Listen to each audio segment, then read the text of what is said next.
Hello everyone, my name is समीक्षा। तो अब हमारा फिजिकल केमिस्ट्री के 2 चैप्टर हम कर चुके हैं, इलेक्ट्रोकेमिस्ट्री और केमिकल काइनेटिक्स। अब हमारा 3rd चैप्टर है सॉल्यूशन।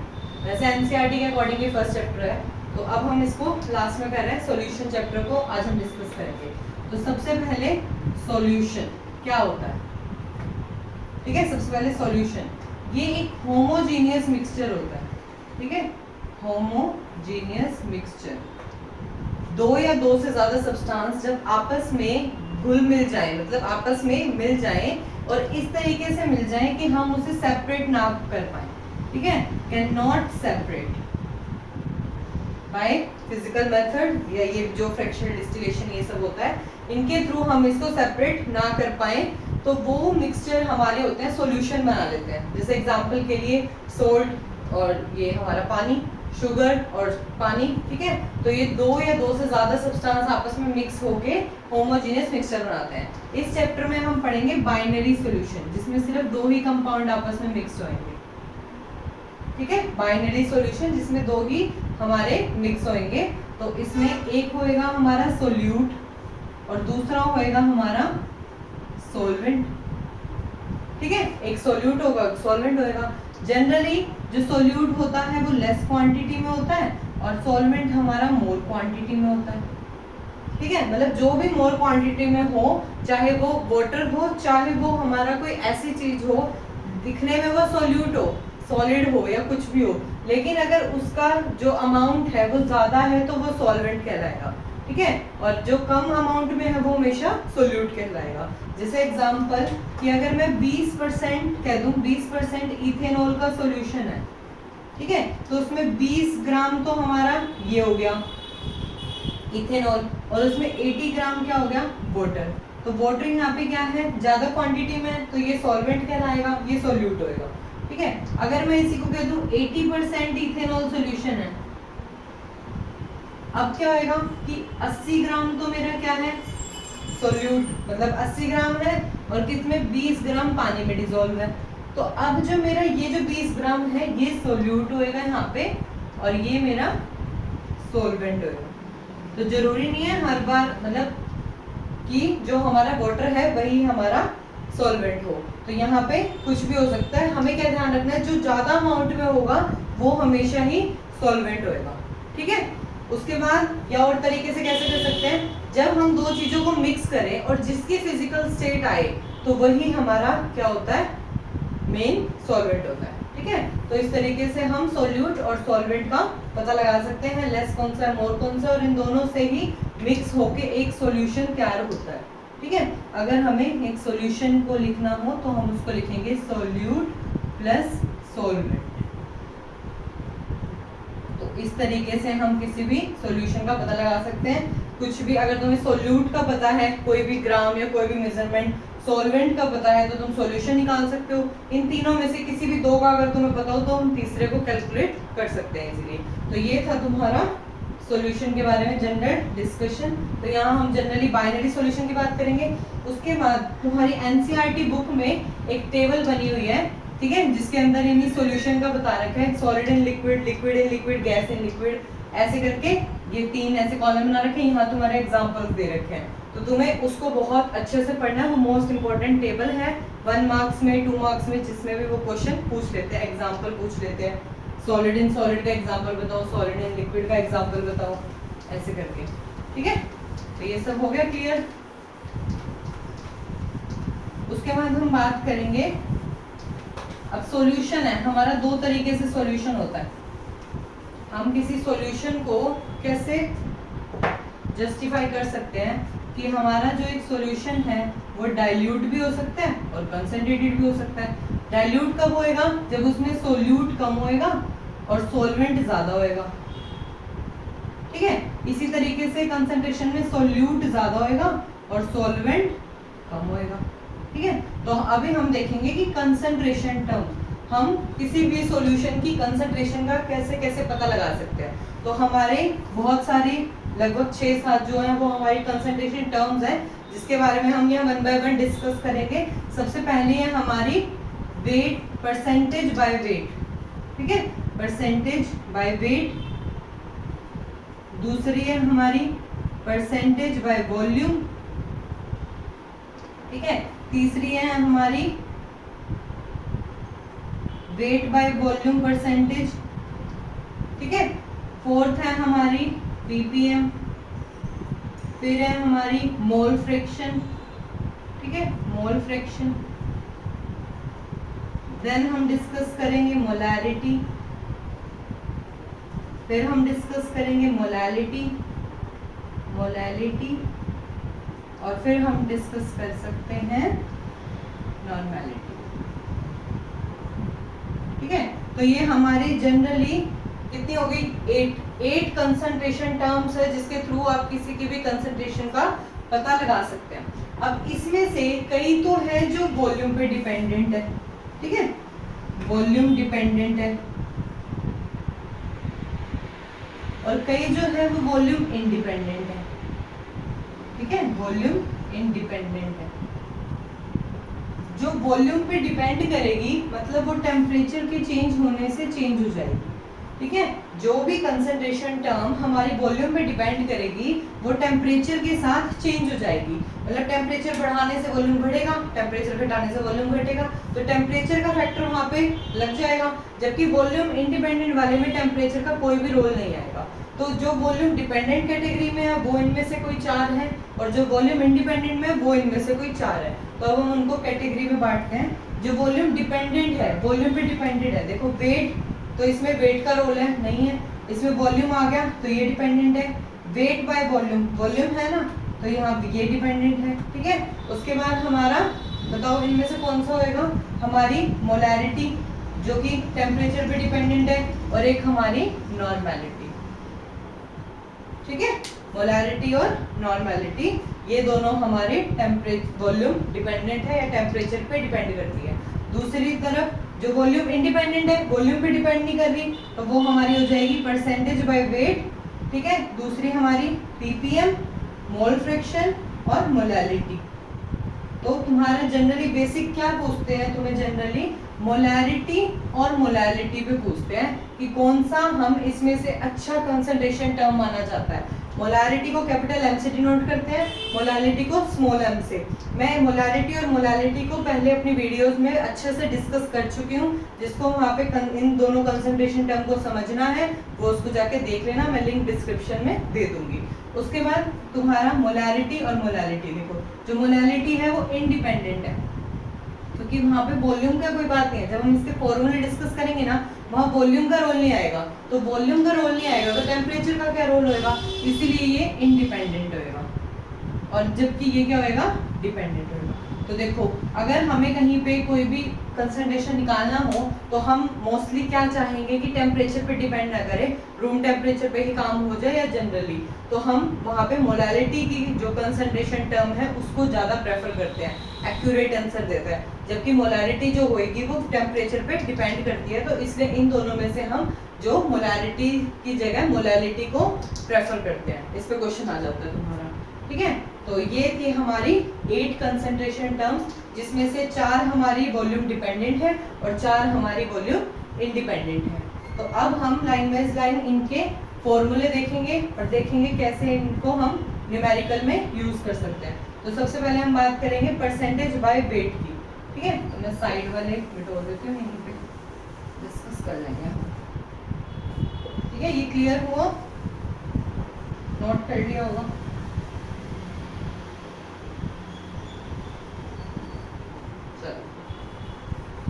तो अब हम डिस्कस करते हैं हमारा सबसे पहला परसेंटेज बाय वेट, ठीक है।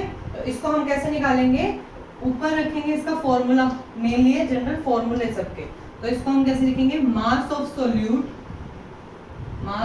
Solute divide by mass of solution, mass of solution into 100, ठीक है। समझ आया formula, mass of solute upon mass of solution, क्योंकि दोनों क्या है, परसेंटेज बाय वेट है, वो भी वेट वो भी weight, mass of solute mass of solution into 100, क्योंकि हम परसेंटेज में निकालेंगे उस चीज को। तो यहाँ पे ध्यान रखना सोल्यूट का मास आएगा, ठीक है। तो मास of solute upon mass of solution, तो हम यहाँ से कैलकुलेट कर लेंगे। मान लो तुम्हें किसी के मोल्स दे दिए कि इतने मोल्स हैं और तुम्हें नहीं बताया मास ऑफ सोल्यूट क्या है, ध्यान से सुनना कि तुम्हें नंबर ऑफ मोल्स निकालने का फॉर्मूला पता होना चाहिए, given mass upon molar mass. ये इस चैप्टर में बहुत यूज होएगा, given mass upon molar mass. तुम्हें उस कंपाउंड का नाम दे रखा होगा, उसके मॉलिक्यूलर मास ब्रैकेट्स में दे रखे होंगे, वहां से तो तुम मोलर मास कैलकुलेट कर लोगे। गिवन मास पूछा हो तो नंबर ऑफ मोल्स दे देंगे, और गिवन मतलब नंबर ऑफ मोल्स पूछना हो तो गिवन मास दे देंगे। तो ऐसे करके तुम यहाँ से कैलकुलेट कर सकते हो सोल्यूट का मास और फिर सॉल्यूशन का मास, और दोनों को डिवाइड करके 100 से मल्टीप्लाई कर सकते हो। ठीक है, इसी तरीके से परसेंटेज बाय वॉल्यूम आप क्या कर दोगे, volume of solute upon volume of solution, और यहाँ पे क्या हो जाएगा, volume of solute upon volume of solution, क्योंकि परसेंटेज बाय वॉल्यूम है। ठीक है, तो ये सब चीजें तुम्हारी क्वेश्चन में ध्यान से देखना, क्या क्या चीज तुम्हें दी हुई है, गिवन क्या है, उसके अकॉर्डिंग तुम इनमें से कोई भी कंसंट्रेशन टर्म को यूज कर सकते हो। फिर है तुम्हारा परसेंटेज बाय वॉल्यूम हो गया ये वाला, उसके बाद है weight by volume percentage. Weight by volume मतलब ऊपर तो मास ऑफ सोल्यूट आएगा, मास ऑफ सोल्यूट आएगा, और नीचे आएगा volume of solution, volume of solution. ध्यान रखना, सॉल्यूशन, सॉल्यूशन में दोनों चीजें इंक्लूड होती हैं, सोल्यूट भी सॉल्वेंट भी। अगर तुम्हें अलग अलग चीजें दी हुई हैं सोल्यूट और सॉल्वेंट, तो तुम दोनों को ऐड करोगे, देन यहाँ पे वैल्यू पुट करोगे सॉल्यूशन की। डायरेक्ट मत कर देना, एक बार देख लेना कि किसकी दी हुई है। अगर सॉल्यूशन की वॉल्यूम है देन डायरेक्ट पुट कर सकते हो, सोल्यूट है सॉल्वेंट है तो दोनों को पहले ऐड करोगे और फिर यहाँ पे पुट करोगे। ठीक है, तो इस चीजों का न्यूमेरिकल में बहुत खास ध्यान रखना कि तुम्हें दिया क्या हुआ है, वही इंटू 100, क्योंकि परसेंटेज में निकालना है हमें। ये तीनों क्लियर है, परसेंटेज बाय वेट हो गया, मास of solute upon mass of solution, volume के लिए हो गया volume of solute upon volume of solution, weight by volume percentage हो गया मास of solute upon volume of solution.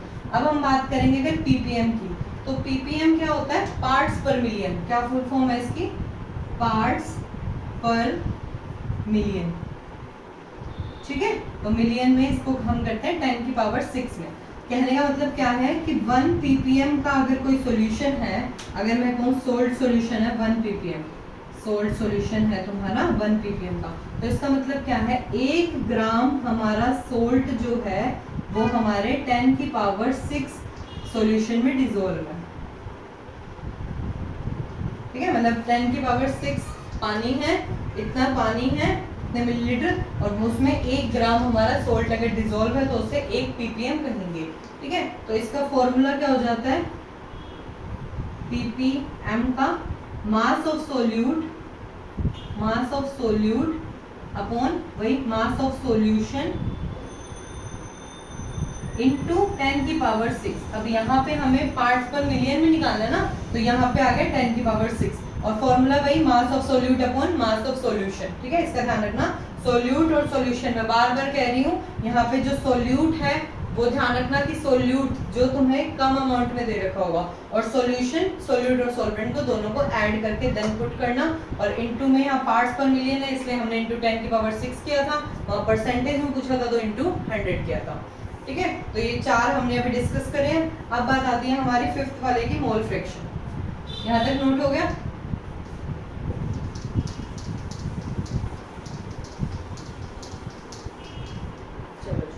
अब हम बात करते हैं मोल फ्रैक्शन की। तो मोल फ्रैक्शन को का जो सिंबल होता है जनरली ऐसे करते हैं। ठीक है, इसको जीटा बोलते हैं, जीटा। ठीक है, कई बार कई जगह ऐसे करा होता है, इसको ईटा बोलते हैं। ठीक है, जीटा और ईटा किसी से भी कर सकते हैं, जनरली हम जीटा से करते हैं, जैसे काई तुम बोलते हो। ठीक है, तो मोल फ्रैक्शन जो है उसका फॉर्मूला क्या होता है, जनरली मान लो हमारा तुम्हारा एक कंटेनर है, उसके अंदर तुम्हारे 2 अलग अलग कंपाउंड है। ठीक है, इसका 1 मोल है और इसका मान लो 4 मोल है। ठीक है, तो तुम क्या करोगे, इसका कितने मोल फ्रैक्शन है, जितना इसका मोल है 1 अपॉन में टोटल मोल, क्योंकि ये दोनों मिक्स है ना, तो नीचे आएगा टोटल मोल, तो 1 + 4। इधर से इसका क्या हो जाएगा 4 अपॉन में 1 + 4। तो अपन जैसे फ्रैक्शन करते हैं तो ऊपर वो रखेंगे जिसका हमें निकालना है, नीचे दोनों का टोटल रखेंगे। ठीक है, तो ऐसे इसका फॉर्मूला क्या बनेगा, अगर मुझे मोल फ्रैक्शन जो है वो A का निकालना है तो मैं क्या लिखूंगी, number of moles of A divide by number of moles of A plus number of moles of B, total होएगा। इसी तरीके से अगर मुझे मोल फ्रैक्शन B का निकालना है तो ये होगा NB अपॉन में NA प्लस NB। ठीक है। ऐसे ही तुम्हारा C है तो NC अपॉन में Na plus NB plus NC, जितने हो उतने। तो ओवरऑल हमें क्या ध्यान रखना है, एक रिलेशन कि जितने भी हम मोल फ्रैक्शन अलग अलग निकाले उन सबका एडिशन हमेशा 1 आना चाहिए, ठीक है, क्योंकि फ्रैक्शन में ना पार्ट्स में डिवाइड है। तो हमारा साई ए या मतलब क्या बोलते हैं उसको, जीटा ए प्लस जीटा बी जो हमारा मोल फ्रैक्शन है वो हमेशा 1 के इक्वल आना चाहिए। तो ये तुम्हारा मेन है फॉर्मूला, इसका ध्यान रखना। मान लो तुमने ये दोनों कैलकुलेट कर लिए, फिर तुम देखो इन दोनों को ऐड करके अगर तुम्हारा 1 आ रहा है तो तुम्हारा आंसर सही है, अदरवाइज तुम कैलकुलेशन में गड़बड़ हो गया। तो ये थे हमारे अभी तक के 5 कंसंट्रेशन टर्म मोल फ्रैक्शन। अब हम बात करेंगे मोलारिटी और मोलालिटी, जिस पे बहुत ज्यादा ही क्वेश्चन आते हैं, ठीक है, नोट कर लिया। मतलब अभी तक इन जितनी कंसंट्रेशन टर्म्स हमने पढ़ी है ना, उसमें से सबसे इंपॉर्टेंट है ये मोलारिटी और मोलालिटी, इस पे क्वेश्चन आता है। तो इसके बारे में मैंने बहुत अच्छे से डिटेल में डिस्कशन कर रखा है, यहाँ मैं तुम्हें जनरली बता देती हूँ कि क्या क्या होता है। सबसे पहले हमारा मोलारिटी, जिसे हम कैपिटल M से डिनोट करते हैं, ठीक है। तो मोलारिटी का फॉर्मूला क्या होता है, number of solute present in volume, कितना वॉल्यूम होना चाहिए, 1 लीटर सोल्यूशन, ठीक है, वॉल्यूम ऑफ सॉल्यूशन। बहुत ध्यान से रखना, किसका है वॉल्यूम, सॉल्यूशन का। डायरेक्ट मतलब पुट मत कर देना, देख लेना पहले सोल्यूट का है कि सॉल्वेंट का है। अगर सोल्यूट सॉल्वेंट का है दोनों को ऐड करके देन पुट करना वॉल्यूम ऑफ सॉल्यूशन। और ध्यान क्या रखना है कि लीटर्स में दिया हुआ, ठीक है। अगर मिलीलीटर में हुआ तो हम क्या कर देंगे, ऊपर 1000 से मल्टीप्लाई कर देंगे, ठीक है, अगर मिलीलीटर में हुआ तो ये हमारा मोलारिटी का फॉर्मूला। अगर तुम्हें लिखा है मान लो 5 मोलर है कोई सॉल्यूशन, मतलब 5 मोल्स उसके जो भी तुम्हें दिया हो, NaOH NaCl कुछ भी, उसके 5 मोल 1 लीटर सॉल्यूशन में डिसॉल्व है। तो मतलब वो 5 मोलर का एक सॉल्यूशन तैयार कर रहा है, ठीक है, उसके 5 मोल्स इतने लीटर सॉल्यूशन में प्रेजेंट है। तुम्हें number of solute, number of moles of solute, अगर यहाँ पे क्या है number of moles of solute, तो नंबर ऑफ मोल्स कैसे निकालते हैं, अभी हमने पीछे पढ़ा था, given mass upon molar mass. तो ये तुम पहले, तुम्हें डायरेक्टली देंगे नंबर ऑफ मोल्स, तुम्हें पहले क्या करना पड़ेगा, नंबर ऑफ मोल कैलकुलेट करना पड़ेगा given mass upon molar mass से, फिर तुम उसमें जाके पुट करोगे वहाँ पे, ठीक है, given mass upon molar mass करके यहाँ पे पुट करोगे निकाल के। वॉल्यूम तो अगर मिलीलीटर में है तो ऊपर 1000 कर देना, लीटर में है तो डायरेक्ट पुट कर देना। तो इस तरीके से ये था हमारा मोलारिटी। और अभी हमने देखा था कि जो मोलारिटी है वो टेम्परेचर पे डिपेंड करती है, क्योंकि यहाँ वॉल्यूम आ गया, ठीक है, तो वॉल्यूम के साथ जो होएगा वो टेम्परेचर की वजह से चेंज होएगा। तो इसीलिए ये जो है मोलारिटी जो है वो डिपेंडेंट है, ठीक है। उसके बाद सेकेंड हमारी कंसंट्रेशन टर्म कौन सी बची है, मोलालिटी, ठीक है, मोलालिटी, एल वाला मोलालिटी। तो यहाँ पे जो हमारा m है वो स्मॉल वाला है, तो इसका फॉर्मूला होता है number of moles of solute, number of moles of solute present in 1, बताओ क्या होता है, मतलब मास of solvent in KG, mass of solvent in KG, kilogram मतलब 1000। और अगर तुम्हारे यहाँ पे ग्राम में दे दिया तो सेम वही कर देना, ऊपर 1000 से मल्टीप्लाई कर देना। अगर किलोग्राम में दे रखे तो डायरेक्ट पुट कर देना। तो देखो यहाँ तो था वॉल्यूम ऑफ सॉल्यूशन, सॉल्यूशन की वॉल्यूम, और यहाँ है सॉल्वेंट का मास। तो ध्यान से रखना कि अगर तुम्हें सॉल्यूशन का मास दे रखा है तो उसको पहले कैलकुलेट किस में करना है, सॉल्वेंट के मास में। तो तुम्हें पता है तुम्हारा जो सॉल्यूशन होता है वो सॉल्यूट और सॉल्वेंट से ही मिलके बनता है ना, सॉल्यूट प्लस सॉल्वेंट। तो अगर तुम्हारा सॉल्यूशन का दिया हुआ है और तुम्हें सॉल्वेंट का चाहिए तो सॉल्यूट का दिया हुआ होगा, मास तो दिया होगा ना, गिवन मास ऑफ सॉल्यूट, तो वहाँ पे सॉल्यूट का मास रखो, इसे माइनस कर दो, वहां से तुम सॉल्वेंट का मास कैलकुलेट करके देन पुट करोगे, अगर डायरेक्ट नहीं दिया होगा तो, ठीक है। तो यहाँ पे तुम number of moles of solute upon में mass of solvent in KG, और यहाँ है number of moles of solute upon में volume of solution in litre, ठीक है। तो यहाँ पे मिलीलीटर में है तो 1000 से मल्टीप्लाई कर देना, और ग्राम में है तो ऊपर 1000 से मल्टीप्लाई कर देना। तो ये थे तुम्हारे सारे कंसंट्रेशन टर्म। नॉर्मेलिटी इतनी ज्यादा नहीं आती, उसका भी ये था number of moles of solute present in gram equivalent, वहाँ पे ग्राम इक्विवेलेंट के बारे में आ जाता है। ग्राम इक्विवेलेंट वगैरह ये सब मैंने तुम्हें वीडियो में डिस्कस कर रखा है पिछली वीडियोस में। तो ये थी हमारी 7 कंसंट्रेशन टर्म, जिसमें से इंपॉर्टेंट है मोलारिटी, मोलालिटी। इन दोनों में बीच में एक रिलेशन होता है, ठीक है, वो रिलेशन भी अभी हम देखेंगे। और क्या बात करेंगे कि मास जो होता है वो टेम्परेचर पे डिपेंडेंट होता है और ये टेम्परेचर पे इंडिपेंडेंट होता है, इसलिए इन दोनों में से प्रेफर हम इसको ज्यादा करते हैं क्योंकि यहाँ पे टेम्परेचर का रोल नहीं होता, ठीक है। तो ये थी हमारी सारी सॉल्यूशन की कंसंट्रेशन टर्म्स। उसके बाद एक छोटी सी और बात क्या करनी है हमें, जो मोलारिटी और मोलालिटी है इसके बीच में एक छोटा सा रिलेशन होता है, ठीक है। मतलब उस रिलेशन को तुम डायरेक्ट याद रख लेना। तुमसे अगर क्वेश्चन में पूछ लें कि मोलारिटी और मोलालिटी का रिलेशन बताओ, तो वहाँ पे डेंसिटी से रिलेटेड हमारा एक फॉर्मूला होता है। तो यहाँ पे हम पढ़ेंगे रिलेशन बिटवीन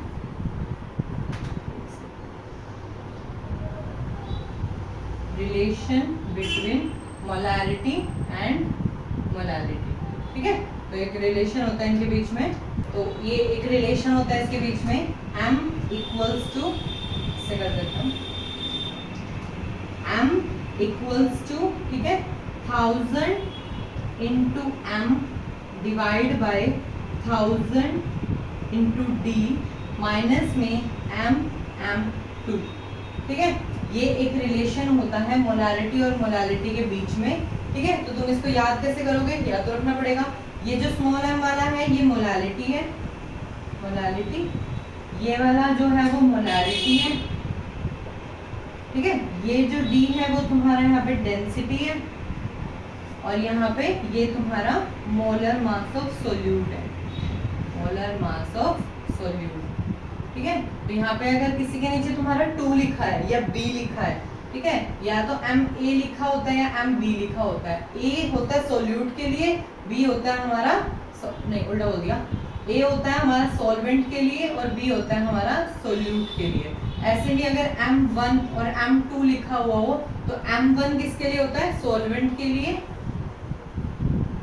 और M2 होता है हमारा सोल्यूट के लिए, ठीक है। तो इस तरीके से ये हमारा एक फॉर्मूला होता है, इन दोनों के बीच में रिलेशन होता है। डायरेक्ट लर्न करो और इसे बता दो कि ये मोलारिटी है, ये मोलालिटी है, ये इनके बीच में रिलेशन है, ये डेंसिटी है। इसकी एक बहुत बड़ी सी डेरिवेशन होती है जो तुम्हें करने की जरूरत नहीं है, सिर्फ तुम इनका डायरेक्ट रिलेशन याद रखो।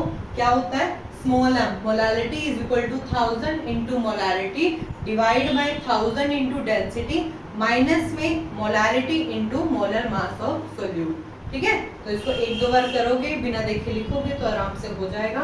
तो ये था हमारे सारा कंसंट्रेशन टर्म। इसके बाद जो जितना भी बाकी का जितना भी तुम्हारा पोर्शन बचा है सॉल्यूशन चैप्टर का, तो वो हम इसके नेक्स्ट पार्ट में डिस्कस करेंगे। तो अभी तक ये अच्छे से देख लिया।